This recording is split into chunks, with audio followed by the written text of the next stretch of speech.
stage. She's a good friend of the show. She started the Listen Dance Comedy Festival all on herself. I love her to death. Please go crazy for Vanessa.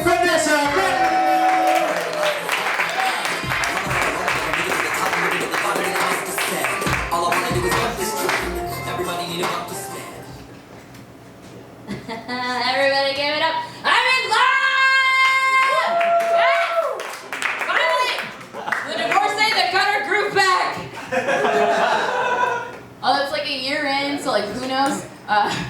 We're like in that happy period where we haven't like an official fight yet. Like there hasn't been yelling or words thrown. It's just petty warfare. Like the other day, he made me mad going into a 7-Eleven and he asked me to get him a Sprite and I got him a Fresca because fuck you! But if I do this a lot, it's because it's a little bit warm up here and I just bought a $200 bra and it's new and I'm scared of getting my peasant sweat in it. I've never owned something this nice before. Anytime I get a little bit warm, I'm just kind of like, oh, I'm gonna ruin it! I fell in love, I quit drugs, I quit smoking, I coughed, and then 30 pounds just happened. Like, within a month, this isn't normal. And I'm fine with it. I'm okay with it. I do know I need to eat a little bit better though, but I can't say that out loud without my nicest friends being very weird about it. Like, we were having dinner and I just mentioned, oh, I can stand to eat a little bit better. And my friend drops her fork, grabs my hand, looks me in the eyes and goes, "You're beautiful!" Okay. Who said I wasn't? Doesn't matter what society says, your body looks lovely just the way you are. Bitch, stop calling me ugly! You're the only one making this a thing. I think I'm cute. Look at my nose. I love my nose. My nose can't get fat. This is a J.R.R. Tolkien nose. This is the kind of thing you give an archer in a movie. I'm adorable. I just want to put my pants on without getting winded. That's the only issue. And I did the math, and I'm not as attractive as I should be for how annoying I am.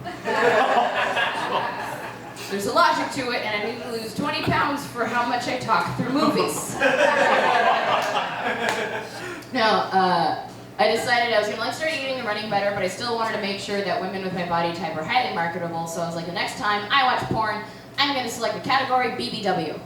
And I very quickly learned within the first 15 seconds, chubby chasers is a category strictly for the chasers and not the chubbies.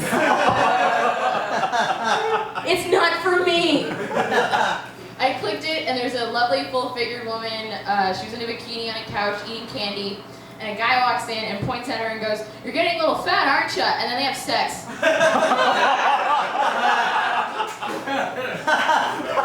No beat.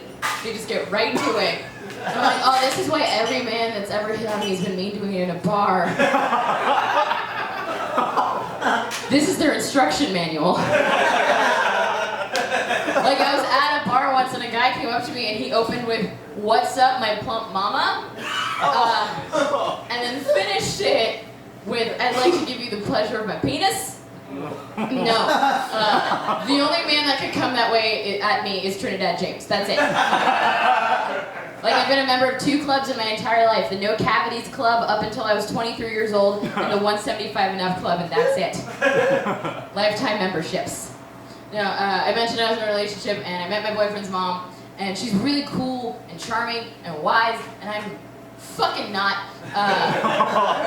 The best difference I could put between us is, has anybody here heard the song Ride of the Valkyrie? You know, like da da da da da da da. She hears it and she's like, "Wow, Wagner, powerful." And I hear it and I'm like, "Wow, kill the wabbit, sing." We don't have a lot in common. But she's still great, and she was asking me like, "Why haven't I met you sooner? You're beautiful." And I was just like, "Ha ha ha. Because your son and I were fuck buddies for 6 months and it took me a long time to trick him into a relationship." I've been around. But we finally met and she wanted to take me wine tasting. And that was wrong because I don't know dick about wine. the booze that I can afford, if you hit a man in the head with a bottle, it's not gonna shatter. That's what you call wiffle ball bat vodka. It's pop-off. Pop-off kills your taste buds. I drank the entire glass of white wine in one gulp, and they looked at me funny, and I was like, oh, that was probably not what I should have done. Gilmore Girls should have taught me better. That was my only instruction manual for white people. But I was like, just use adjectives. They love adjectives. If you use adjectives, you'll sound smart. So I'm like, all right, it's crisp and sweet and refreshing and bubbly and smart and charming and kind and fuck. I'm using adjectives for a girl's body they found in the woods today that I read in a newspaper. Heather, Pinot Grigio, found in a cellar, forever in my heart.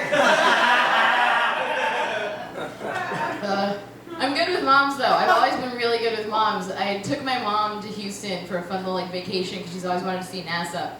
And she's been wanting to see where they, the control room where they sent the first men to space since she immigrated to this country. And I've been wanting to be really, really, really high for 2 hours since she first told me this plan in the control room, and I made that come true too. I had a big old edible right before I entered NASA, and I met a real life astronaut and forgot every question I've ever had about space immediately. And they put us on a tram, because to get from the tourist area all the way to the control room, you had to take a tram. And I was sitting behind the two dumbest men I've ever sat behind in my entire life. They're having a conversation about why women can't be astronauts. It's a good one, get ready. He started with, what if it's their menses? Okay. And there isn't enough maxi pads on the spaceship.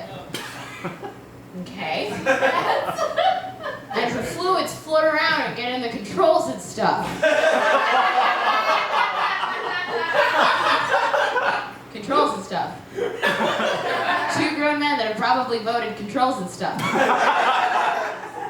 When I'm stoned, I get real interrupty, and I just leaned in between the two of them, and I was just like, sir, she's a highly trained astronaut.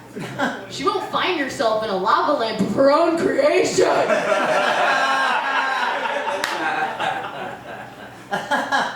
And they ain't move seats. And that means I win.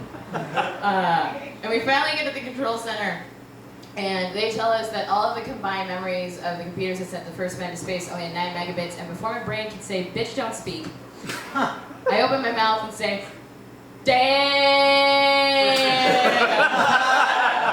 The first man mission could have played Freebird on my phone one time!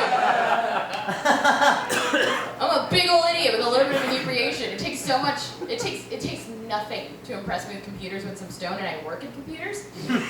Nothing. I had a glass of wine and a little bit of a joint, and I was organizing all of my big external hard drives, and one fell off the shelf and landed on my foot, and I screamed, oh God, it's so heavy, it must be filled with files!